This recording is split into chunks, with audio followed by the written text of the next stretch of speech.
everybody. I'm here today in the PDA Insiders Hub.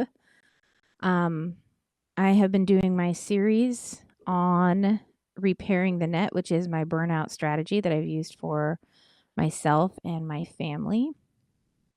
Happy to see I've got somebody in the hub with us today. So if you ever want to join, there's a 2-week free trial.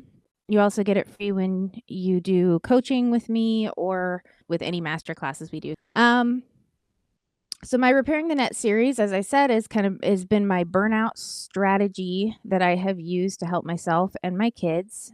It is not just my own idea, but it's been pulling together concepts that I have gathered from within the PDA community, other PDA adults, how understanding PDA itself has shifted certain things that I've done as far as trying to approach our lifestyle needs, trying to approach reintegration into activities. And we're talking about things that even we want to do, because that can be a telltale marker of PDAs that we struggle with doing things even we ourselves want to do. I want to start out by saying, so today's topic is diet, nutrition, and food sensitivities. I want to kind of give the initial disclaimer, obviously, or not obviously, I should say, I'm not a medical doctor. I am not a nutritionist. This is not me giving any kind of medical advice or diagnosing anything. This is me sharing my experiences with how nutrition and food sensitivities and diet has impacted our PDA life, and then also just share some of the stories that I've heard from other PDA families and how these issues have impacted them and how we have supported ourselves in a low demand framework, because just as we experience as PDA families, that typical supports for supporting autism or supporting behavioral issues do not work well for us. It can be the exact same thing when trying to address our diet or nutrition or food sensitivities. It's the same kinds of struggles. So it can take a unique sort of perspective or point of view to help those things. Another thing I want to say is I am always very careful with this topic. New families that are new to PDA specifically, that haven't had a chance to get to know what the recommendations are. I don't typically start here with this topic. And the reason is that families are very primed to look for kind of instant solutions. And that's no fault to them. It's just, that's how we think of these things. Like if there's a problem, what's the cure? And PDA is more complicated than that. And so if you spend a lot of energy troubleshooting through this topic, you can create more burnout, more trauma, more issues, because it's not straightforward and it's not simple. This is something that I am going to bring up to families who have, unless they have emergency medical needs in which they're already dealing with this topic, like if their child has ARFID and avoidant restricted food intake disorder, and they have already had to work with clinicians and professionals, obviously that's a different situation than the family who is not in medical crisis. So just to say that I want to throw that out there, that if you're not very familiar with PDA, you haven't, been listening to this podcast yet, I would start at the beginning and work your way to this point, because I'm going to mention a lot of principles that I've already been discussing. Another reason why I say not to start here is that I use low demand to troubleshoot things. So I use low demand and PDA supportive approaches when I'm talking about this stuff. And also there can be so much going on when you're in burnout, when you're at your very lowest, that it's hard to tell what's what, like where one problem ends and another begins. So low demand approaches are meant to kind of pull a child out of a burning building so that you can start to figure out where the sources of heat are. It's very hard to get into the nitty gritty when you have flames all around you. So dumping that caveat in here as well. And low pressure, low demand parenting is essential no matter what. So let's say you find out that your kid is, you know, I just read something this morning. Someone's child was deeply helped by going to a specialized chiropractor. And I'm like, yay, thumbs up. That's great. I'm glad for any family that finds success in any sort of in anywhere. Like any success anywhere is wonderful. Like we're excited for you. Um, but low pressure, low demand parenting is still going to be essential because that is where relationship building happens. That is where skill building happens. When we're talking about burnout support and coming out of burnout, we want to equip our kids not only to deal with immediate crises, but we want to help them with their trajectory going beyond that. So that's my huge like, hey, warnings and also cautions and whatnot. All that said, I have definitely seen diet, nutrition, and food sensitivities impact families like ours to a great degree. Sometimes anywhere from 30%. I like to use percentage points that have no basis in fact, but just my impressions. So anywhere from like 30% to 70%. So this is not a minor topic by any means, just because I place it, in importance below low demand, low pressure parenting, or however you want to frame it. It doesn't mean it's of lesser significance. It can have very big, very significant impacts in how we function and our capacity and our window of tolerance. So that is why I'm branching out of my, this is not my expertise. I'm not a scientist. I'm not a doctor. I made a joke the other day that I'm like a poet who's a parent coach. I know my limitations in what I am, but I still want to talk about it because it's that important and it impacts what I'm doing, which is PDA coaching. And I feel like I would be, what's the word? Not negligent, but remiss. I would be remiss if I didn't try to bring it up or talk about it. So,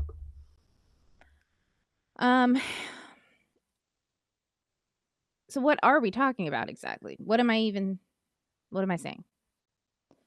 What am I encompassing when I say it? Diet, nutrition, food sensitivities. So I'll start this conversation by sharing my journey with it and where it all began. Around the time when I first started doing gentle parenting or learning about gentle parenting, I didn't know about PDA.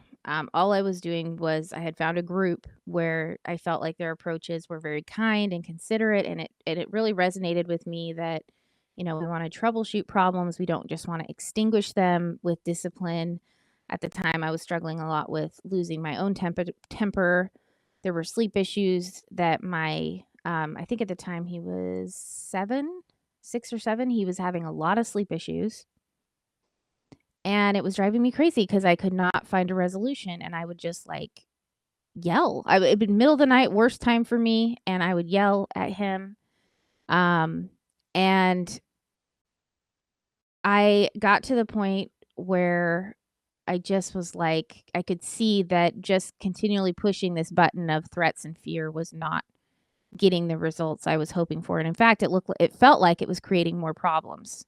Like maybe immediately it would extinguish a behavior, but then I just felt like more behaviors popped up in some other way. So I was learning about gentle parenting.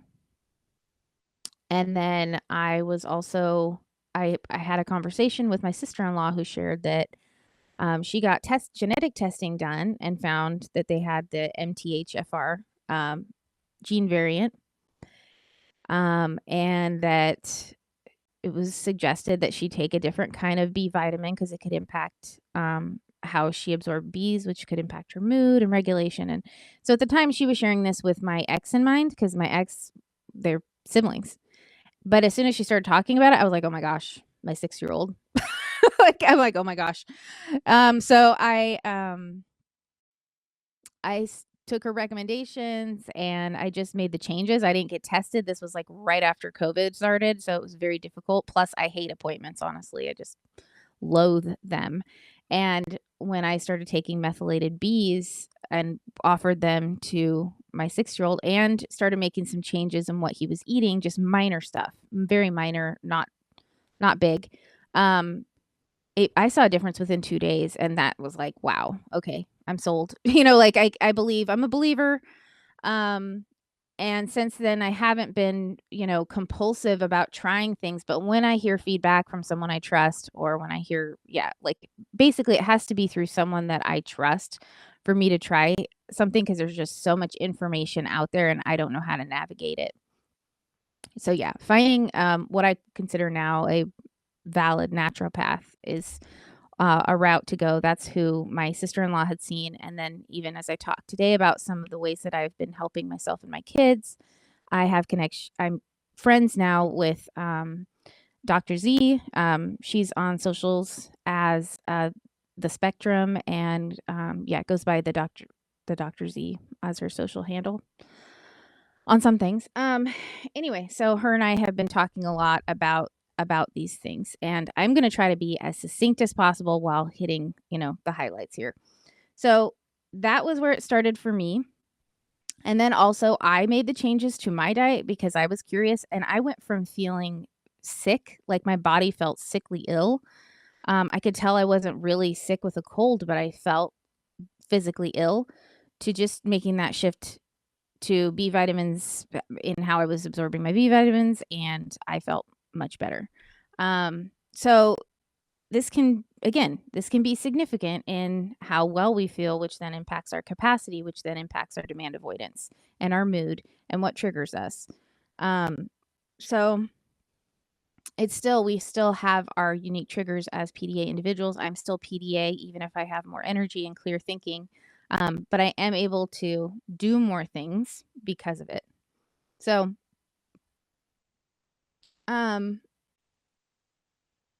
nutrition. Yeah. So the next thing for us was food allergies. And for food allergies, it was I noticed a trend of sensitivities to food dyes, specifically red 40. Of course, some people would roll their eyes at this stuff. They just think it's like superstition. But really, we noticed it pretty quickly that if we would avoid artificial food dyes, that their moods seem to be more regulated, more calm, more just a little bit easier. And with doing PDA parenting, every support counts. There might not be one support that does all of it, but like when you start to add up all these things, and that's also where this concept of repairing the net comes from, that it's not just one thing that fixes everything. It's these different areas that we address and the ways that we address them. And as we make progress in each thing, gently and in a low pressure way, we start to see cumulative effects that lift us further out and further up. So yeah, food dyes was a sensitivity for us. I've heard other things. This is, of course, unique by person. Sensitivity to dairy was one for one of my kids that was affecting his mood because he was in pain. He lactose intolerant. Trying to think of anything else for us that was specific, but yeah, there are families that have seen these trends where, certain foods will cause more mood issues. And when they're able to notice those trends, then they're able to help support from that perspective. And then diet. So I mentioned ARFID, and this is another very common experience where even if a child isn't officially diagnosed as ARFID, we see our children, our adults, their diet greatly reduces. During burnout, this can be a contributing factor leading to burnout because as stress increases, our diet changes in response to that stress. Our nutrition then changes. For me, I was an overeater during stress, but for one of my kids, he becomes more restrictive, more picky, which then spirals into, like I said, his nutrition is then impacted, which then leads to more restriction, more stress, lower capacity. So it's just like a It's like a funnel, you just, boo, you go down. So those are kind of the 3 areas and what they are and what they impact. From a low demand perspective and how I have approached these topics, as I've seen them in myself and in my family is step 1, I notice that they exist. I notice that they might possibly be an issue. Um, I think there are times where we don't give ourselves a chance to just digest that something might be an issue before acting on it or before, taking them to a specialist or whatever. I'm not talking about emergency situations, by the way. I'm just talking about possibilities. So there is something to be said for just noticing that something might be an issue and then kind of paying attention to patterns and behaviors and seeing what our kids are doing and what ourselves are doing. I do a lot of observing of myself that has nothing to do with like making any changes. I just like to see like, hey, this might be a factor in who I am. So, for instance, overeating for me definitely a factor when I'm stressed or I identified it as such. So for a while I just watched myself. Like, how do I behave when, I hear stressful news? And I saw a pattern of one, I get neck aches, neck pains, cotton head feeling, which I think is from the stress I've gone through is possibly symptoms of chronic fatigue. Um, and then I notice a day or so after that that I'm binging on certain foods. With my one of my children, for him, the stress goes up. He will get very flustered and not sure, what he wants to eat, why he wants it or doesn't want it. Making choices becomes harder, which then makes him irritable, sick to his stomach, which then makes it harder for him to eat. So it's important that I noticed that stress was a like lifestyle stress was triggering this cascade of struggles and behaviors. Um, so and by the way, I am reading people's comments as they come in. So I just want you to know you are noticed if I don't comment yet. It's just because, like I said, I will um talk about them at the end. I want to make sure people are seen and they feel seen. Okay. So um where was I going with that? Lost my train of thought. Sorry. I was just saying that like it has been very important in this process to see that stressors were kicking off a cycle for us. And like I said in the beginning, this is why I say let's start with low demand, let's start with low pressure, let's start with how we help our children um in constructing as much as possible a life for them that is accommodating and a parenting approach that's accommodating. We can't do everything. Not all of us have the resources to do all the things that are recommended for PDA. But whatever we can do, that's what we reach for next. And if all I focus on is changing the diet or changing the behavior, I'm missing a key component, which is the stressor that is leading to this stuff. So that's why, yeah. Anyway, that's why I'm just saying like paying attention or taking time to kind of notice what's going on, not just act on things or make changes because you want to, I don't know. There's just something important to me in slowing down and kind of noticing what's going on and why it's happening and not compulsively trying to fix things because that in and of itself can add more stress if I'm not careful. Um,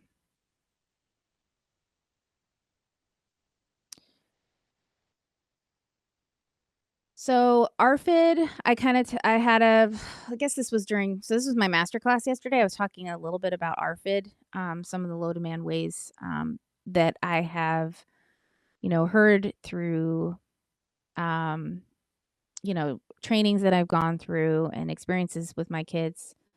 ARFID with PDA is complicated. Any kind of like it is additionally complicated because we're talking about an internal demand of something we need, which is food.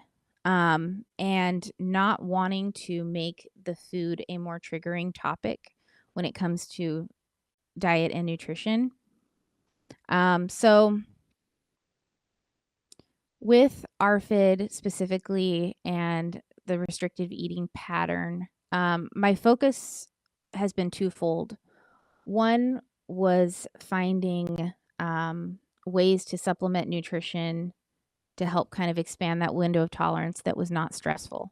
I'm going to share specifics for us and how that looked, but that would be, a good quality supplement, generically speaking, and in a modality that the child will take. So my kids were comfortable taking gummies. Not everybody can. And again, I feel like I throw that caveat out there a lot, but I just want to be sure here that, when I'm speaking of my experience, it's not like an exact template for someone else to copy. It's just like broad principles that you can pull from. So for us, it worked to use gummies. Not everybody can use gummies, but that was a starting point. We used like Smarty Pants vitamins, and my kids liked them, and I could see that it was a help.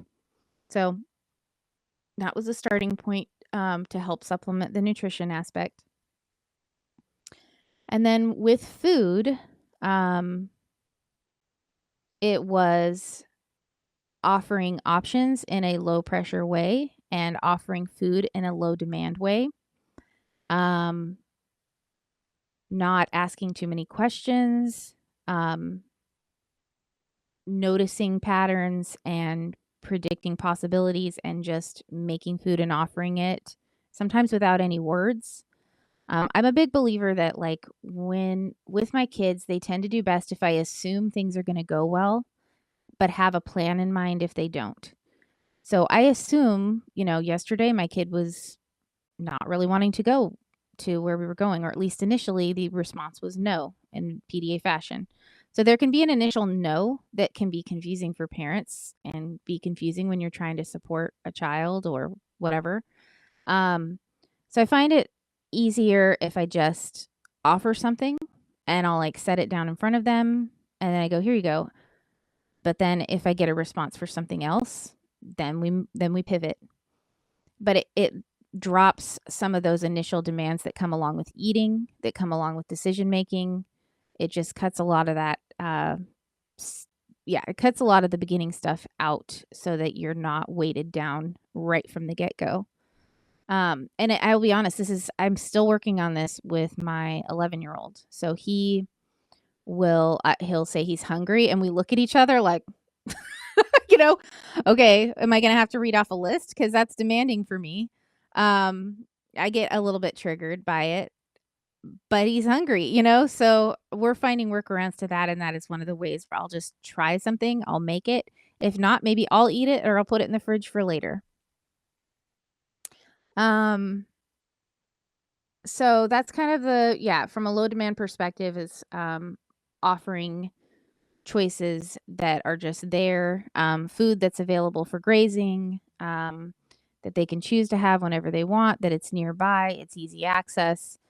And I'm trying to think, I feel like I'm missing something. I have my notes, but I do these in a very relaxed kind of fashion. I'm not super strict in how I follow my notes on these topics or on any topic that I talk about, to be honest. So recently, though, that was kind of my initial experiences with food and nutrition, and it was okay, and it was working okay. It wasn't amazing, it wasn't great, but for a long time, that's kind of where we have been at.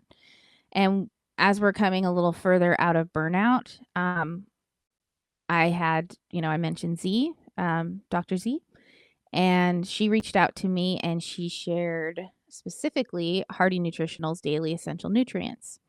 So I started with myself. Like I said, I was already a believer in the possibility that things could be better or be improved greatly with nutrition. And so as I was trying it for myself, it took, oh my gosh, maybe a month or two. And I was like, yes, okay. Like, yes, this is actually helping me. This is working. And then I slowly have been incorporating it into for my kids. make it sound weird if I say incorporating it into them like they're a product, but basically just trying to troubleshoot low pressure, low demand ways for them to help with nutrition, offering the daily essential nutrients. My ARFID kid, he wanted to take capsules. I thought for sure it would be, oh, he wants me to mix this in a smoothie, or he wants me to make it as floofy as possible so that he can't taste it, but he could taste it in anything. So for him, and being PDA and his sensitivities, it was his choice to take the capsules instead. I thought, okay, fine, capsules. And he has actually started taking them out of the bottle himself. So it is one of those products that you do take it. The dosage is kind of higher. So we slowly worked our way up to it. I was happy if he was taking one capsule 3 times a day or 2 times a day. Actually, whatever he was willing to take, I was happy with. But he is now able, he's slowly worked his way up that he's taking 3 of the capsules 3 times a day, which the full dose is 4 capsules. 4 capsules 3 times a day. And I hope I'm not losing people with all my numbers here, but I'm trying to paint a picture of saying that, like, you know, I was responsive to him. So I had this idea, hey, let's try to increase your nutrition. I even had conversations with him. Not anxious conversations, just casual conversations where I just gently tried to explain to him, hey, like, nutrition can have an impact on how you feel. You're having trouble with this. It might help a little bit. It might help your mood. Why don't we try it? So everything I offered was done with an attitude of like, okay, this is an idea. This is the information I have. Why don't we try it or not? If you don't want to, that's fine. We'll give it space. But I was very responsive to, kind of his reception of the topic, and I kept it casual and kept it open-ended as much as possible. And I was taking it for me. So that was a very big deal to be able to say, like, this is working for me and this is helping me. And I think it might help you. So that's another kind of workaround that comes up with PDA is, parents can be very focused on, doing it doing it for their child, trying to help their child, trying to, fix these problems. And we're laser focused on our child. But really, if you are including yourself as part of, the family unit, this isn't just about your struggling child. This is about big picture, the family unit, including yourself in an equitable way, that can make these ideas less triggering because it's for all of us, not just for one of us who is showing clear behavior, And it kind of highlights the truth that, like, people are struggling, or we all have kind of similar needs and struggles. We just show it in different ways. So again, that kind of diffuses it a little bit and helps make the topic less intense. With food allergies, my kids also knew about the red dye. So I was very careful about how I communicated with it. I did sometimes get frustrated and reactive. So they did pick up on it that, like, oh no, the food dye is so bad. And so it's a balancing act, like, you don't want to demonize any kind of food. You don't want to demonize, you just don't. You don't want to demonize any particular eating experience. PDA is very slippery in how it can, latch on to our fears and our anxieties, and it can do contradicting things for our kids. So maybe they want to eat that thing more. They want it more because they know it's bad. So you don't want to demonize anything. You don't want to make it bad. You don't want to forbid it. And I don't like to do the whole forbidden thing. I try to pull back and just share, again, like, neutral information, neutral facts, possibilities, even if we don't know something for sure, saying, like, this is a possibility. It's maybe having this impact. Can we try? It feels very different to a PDA nervous system than if we are saying, like, oh my gosh, like, you have to eat healthy. We have to do this. Like, you do not want to paint a bullseye on that topic. And really, in our culture, we have painted a bullseye on health and nutrition, and in a very disconnected way that has divorced us from our surrounding environment. Like, again, how stress can impact how we eat and the things we crave. and how we don't have all the same privileges, and we can't all access the same nutritious foods in the same way. So, just blaming the chicken nuggets is not the answer here. We still eat chicken nuggets. We still eat McDonald's. We've found ways to adapt and make room for different ways to eat. And I never plan to get rid of any food or forbid any food. Um, all I want for myself and for my kids is to also just expand what we already have into a little bit wider of a net, um, to help bring some more stability, some more balance, and to increase capacity. That's what I'm envisioning here. So, anywhere you want to on anything, you can message me firsthand if you have anything you want to talk about as well. And I just thank you guys for joining me today. It's fun when people are actually here and I'm not just monologuing by myself. But all right, I hope you have a good day and we will talk soon.